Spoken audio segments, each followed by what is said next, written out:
right, so I suppose we can address what might be a little bit of an elephant in the room, which is, as some of you may recall, I used to make YouTube videos pretty regularly back in the day. One of the reasons I stopped doing it, because I had to do so many takes, good Lord. But anyway, yeah, I used to make them regularly, and then I abruptly stopped. So why did I do that?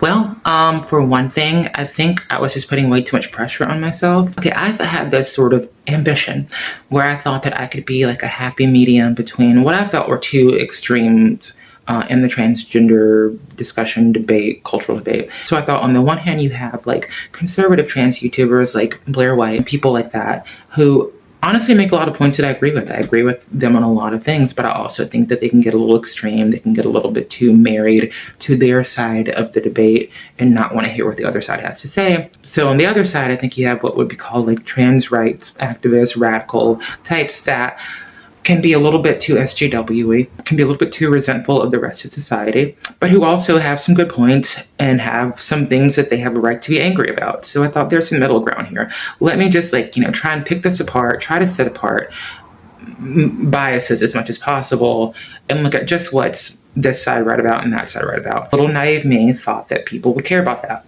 And a few people did, but I think most people do not care if they're right or wrong. They don't care about the truth. They care about appearing to be right. They care about their side winning, okay, and owning the other side, owning the libs, owning the conservatives. They don't really care about having a good faith discussion.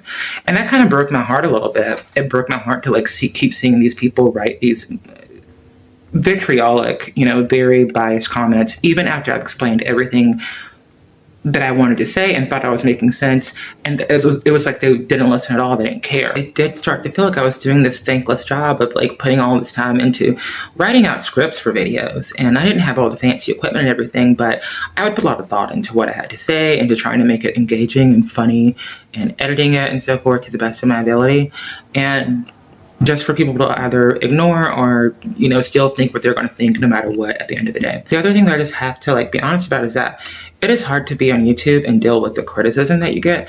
Oh my God. You could easily get the impression in your everyday life that people are polite because everyone's nice to each other. Everyone, when they pass you on the street, they do, like we do when we pass somebody on the street.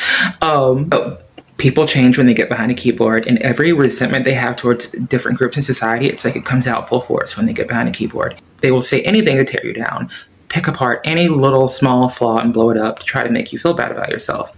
And that's hard to deal with. And it happens especially on YouTube whenever you're transgender. Because I know other trans girls who have channels, small channels, a lot of them, and I will see a lot of the same haters that write just the most vile, vitriolic, hateful things. It's like they want us to go into depression. I think they want us to kill themselves. I am the kind of person that if you say something like that to me, I'm just going to think, all right, well, you have fun with your wrong opinion. Have a great life. But even me, that does start to get to you after a while. You just get sick of dealing with it, and you can start to second guess yourself if you're already predisposed to being insecure.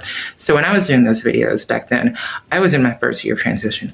I had just started hormone replacement therapy. I had not had any surgeries yet for most of those videos, and I was insecure about it. I knew that I didn't pass. I didn't feel like I passed, but I understood that, okay, this is a journey and this is where I'm at now. And I thought it looked pretty good for someone who was at that stage in their journey. I still think that I did. But that offends people to see a non-passing trans woman uploading videos and having the nerve to show her face and actually say something and be funny and be likable. And people like that person. That triggers some people. They want you to be miserable. And they want to try to make you miserable because they can't stand to see you happy. Now I get hate from some trans women too, which is interesting. What I find interesting about that is that I think to see someone who looks clocky, okay, that's the word they use, when you can tell that person is not biologically female, okay, reminds them of that period in their transition when they looked clocky and people didn't treat them well and they felt ashamed of who they were and they felt like a freak. So I think picking on girls who are earlier in their transition makes them feel like they aren't that anymore, makes them feel like that shame is a distant memory, and now I can shame other people because I'm not shameful in that way anymore. Bullying people, that is not badass. That's wrong. That's wrong. Bad. So that's just plain bad. That's just plain bad. That's just plain wrong. You're not a nice person. Okay. Period. It's so strange because if they didn't feel the need to do that, then they wouldn't say anything. But neither here nor there. It's just another thing that like kind of made me start to feel disillusioned and like I was doing a thankless task. After a while, whenever you're covering, like it's like there's this whole trans universe, this whole traniverse of trans topics, of this new topic related to trans people that all the trans people on YouTube and Twitter are discussing.